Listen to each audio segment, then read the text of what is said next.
Good morning. Welcome to day 5. Yesterday, we read about John the Baptist baptizing in the Jordan and proclaiming the one that was to come, his humility, how he deflected praise. And then what happens is today we see that he actually baptizes Jesus. And Jesus, this is the official beginning of kind of Jesus' ministry. And now Jesus is going to go about and he is going to call his apostles, his closest disciples.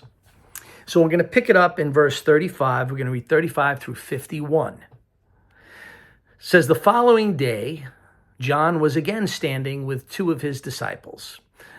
As Jesus walked by, John looked at him and declared, "Look, there is the Lamb of God." When John's 2 disciples heard this, they followed Jesus. Jesus looked around and saw them following. "What do you want?" he asked them. They replied, "Rabbi," which means teacher, "where are you staying?"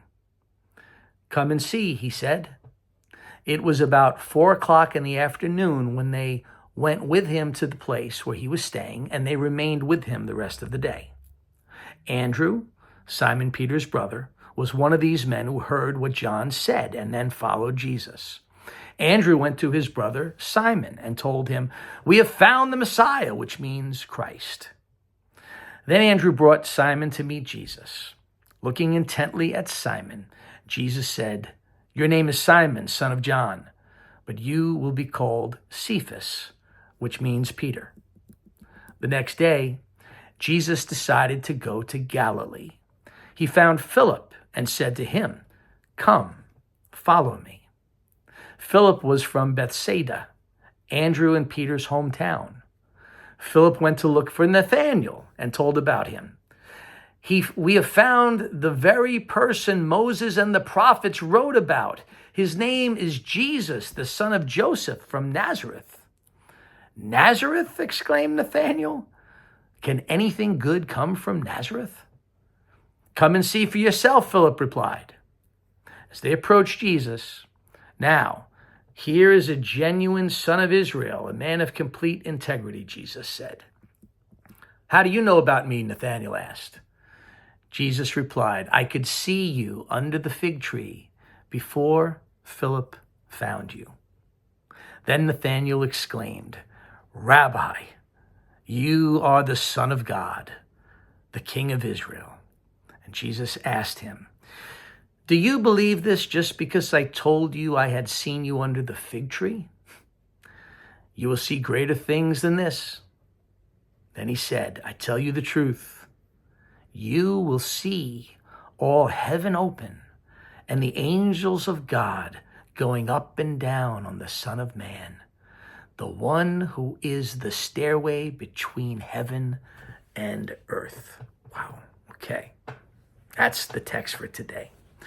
So the first thing I want you to think about, kind of piggybacking off of yesterday's idea about the true humility of John. John has his 2 disciples. In other words, his 2 right-hand people that are his partners in doing ministry. And this section opens up where John says, "Look, that's the Messiah. That's the promised one." And what do his followers do? They pick up and leave John. I mean, it's like, "Oh, that's the guy? He's the Dute? He's the one who's of the most important? I'm out." And John lets them go because John knows it's right. There's not like, wait a second, you're going to abandon me? No, because John understands that he needs to decrease and Jesus needs to increase. So he lets his 2 loyal disciples go and start following Jesus. And, I love the way Jesus interacts with people. They say, "Where are you staying?" And Jesus says, "Come and see." And then if you notice that theme of come and see, it gets repeated again. So he goes up to different people. And what I love about the Gospels, when you read different gospel accounts, you get a little bit of a different flavor. Because these are real live accounts, right? Because these aren't orchestrated storytelling things that are fables that have to be perfectly in sync. The fact that some of them have big differences in terms of the details that are included or excluded, it actually, if you listen to a guy like Lee Strobel, who's an apologist for the authenticity of the Bible, what makes the Gospels so authentic is this variation. And you see in other accounts that Peter's literally fishing, right? When Jesus, leave your boats, come follow me. You fish for fish right now. I'm going to make you fishers of men. And what's amazing is they just leave. They just follow. They hear the powerful voice of the Master, of the Messiah. And Jesus says in other parts of the Bible some beautiful things, some beautiful imagery. He says things like, I am the good shepherd. My sheep hear my voice. And this is a great example of the theological truth of what that is. Do you know that God in his sovereignty, in his omniscience, because he is Alpha and Omega, he knows the beginning and from the end, he knows who his children are. And Jesus says, my sheep, my children, they hear my voice and they respond to my voice.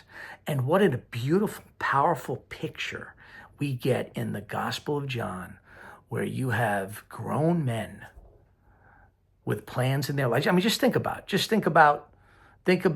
I got a lot of coaches on this call. Think about, we're coaching, getting ready for a championship game, and Jesus would come up to us and say, hey, why don't you stop coaching a kid's game, and why don't I take you into the biggest game of life?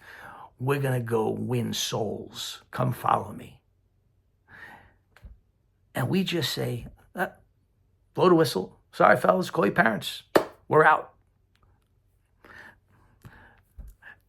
It's not irresponsible that they did this. This is the part I want you to get. It's not irresponsible. It's not spontaneous. It's the power of God. That's the takeaway. And the way the Spirit of God works in the hearts of people is he calls them. Sometimes he calls them softly. Other times he calls them a little bit louder. And then there are times where he rattles your very being and he shouts out to you and says, come and see.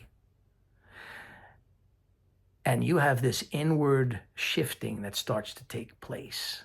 And you say, I need to explore this person, Jesus Christ. That's what was happening to these men. So the humility of John to let his guys go, the power of the call of Christ, and the invitation, the beautiful invitation of Jesus, not through coercive measures, not in threatening manner, just to say, come and see, come and see. And they're captured by the invitation. Are you captured by the invitation? And as these 40 days progress, my hope and my prayer is that you will be drawn closer and closer and closer, wherever you are in your spiritual walk with Christ. If you're here, to take a step here. If you're here, to take a step here. To come and see and taste that the Lord is good. Make it a great day today, guys. Thanks for the great feedback we've been receiving, and I look forward to hearing more of it. Love you all.